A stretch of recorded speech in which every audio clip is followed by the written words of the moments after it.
Depende sa mga tao o sa kanyang pagkakontento kung paano niya titingnan ang ating mundo. 'Di ba? Merong iba namamasyal sa malalayong lugar, pero tayo na-appreciate natin kung anong meron tayo dito sa ating sariling bansa. Ika nga ang sabi nila, huwag maging dayuhan sa sariling bayan. I-appreciate natin yung mga pagbabagong nagaganap dito sa ating kapaligiran. Yan ang pag-uusapan natin dito sa My Journal in Motion sa Love Live Me, Myself and I, this Alexander YouTube channel. Minsan nililibot natin ng ibang bansa, ibang lugar. Pero kung pagmamasdan natin, malayo-layo na rin ang narating ng ating bansa.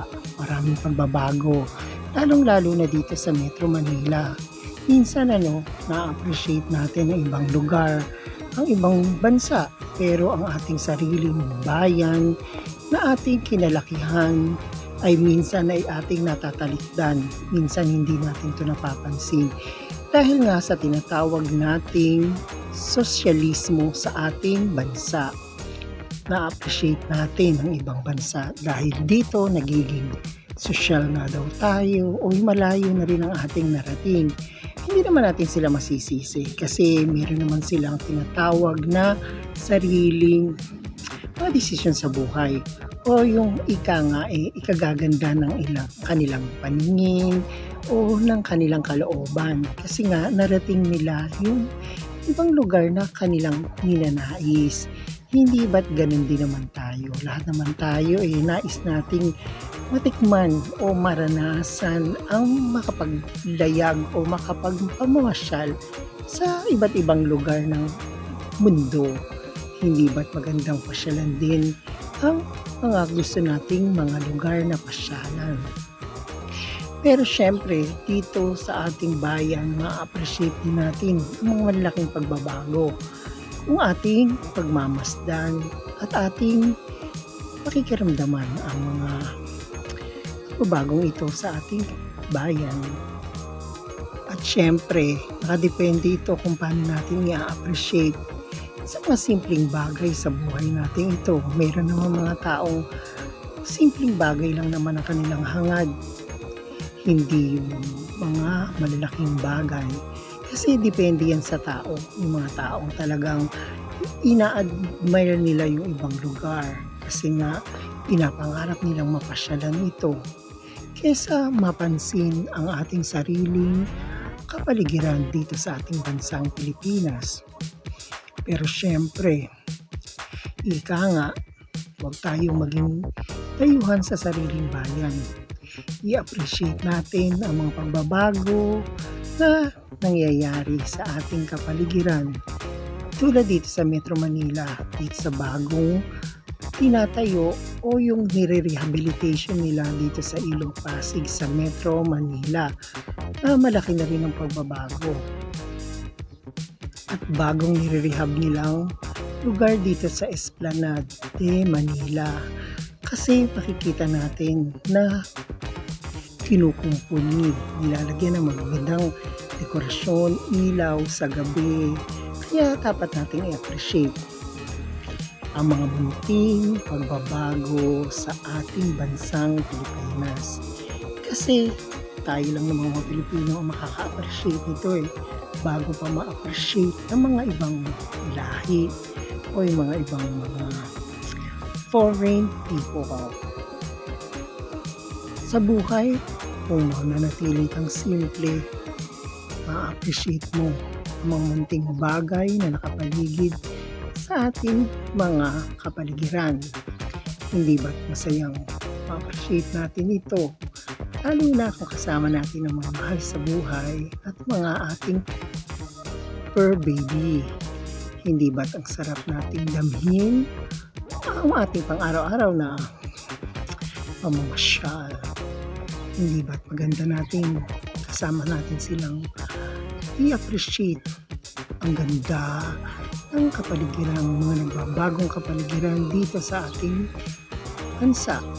Diba? Kahit munting pagbabago lang ito, malaki ito kung na-appreciate unang husto sa buhay natin ito.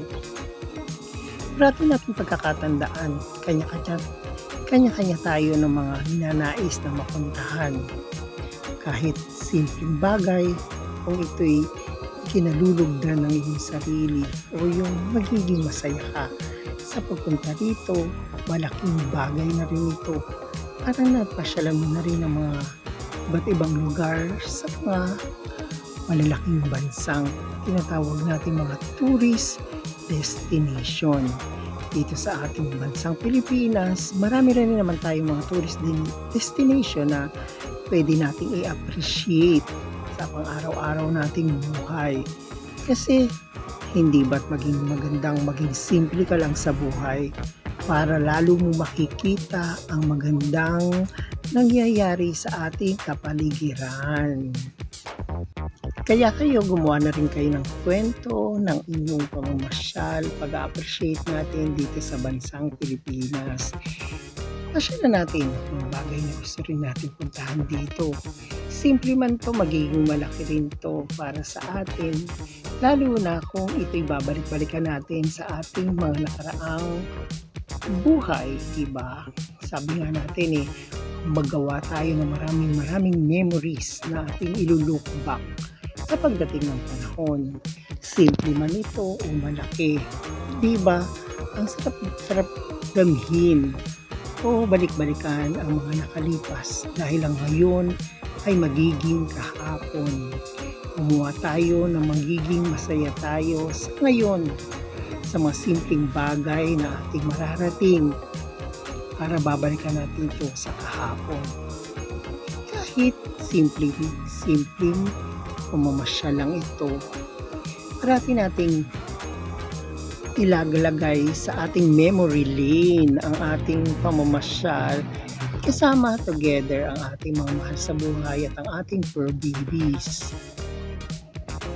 Gumawa ng masasayang bagay sa ngayon para meron tayo ilulook forward sa darating na panahon. Hindi ba dati ang mga pictures natin ba ang sarap-sarap pagmasdan, tsaka magandang ikumpara ang mga nakita natin sa nakaraan at sa mga nangyayari sa kasalukuyan. Hindi ba't ang sarap-sarap ikumpara kung paano na ang progreso ng ating buhay at ang ating kapaligiran. Gumawa tayo ng memories together. Kaya ngayon, simulan na natin ang paggawa ng mga memories na ating ililook forward sa darating na mga panahon. Kaya ano pang iniintay nyo? Gawa na tayo ng masasayang bagay natin ngayon magagawa para sa ating sarili. Para kahit paano sa pagdating na panahon, meron tayong ililook forward. O ayan, wala na naman akong yaman na maibibigay sa inyo, pero meron akong munting kalaman na may share sa inyo para kahit paano naman ang ating buhay ay gumaan-gaan. Thank you for watching, and please like my video and please subscribe to my YouTube channel, Alexander YouTube channel. Thank you for watching and God bless.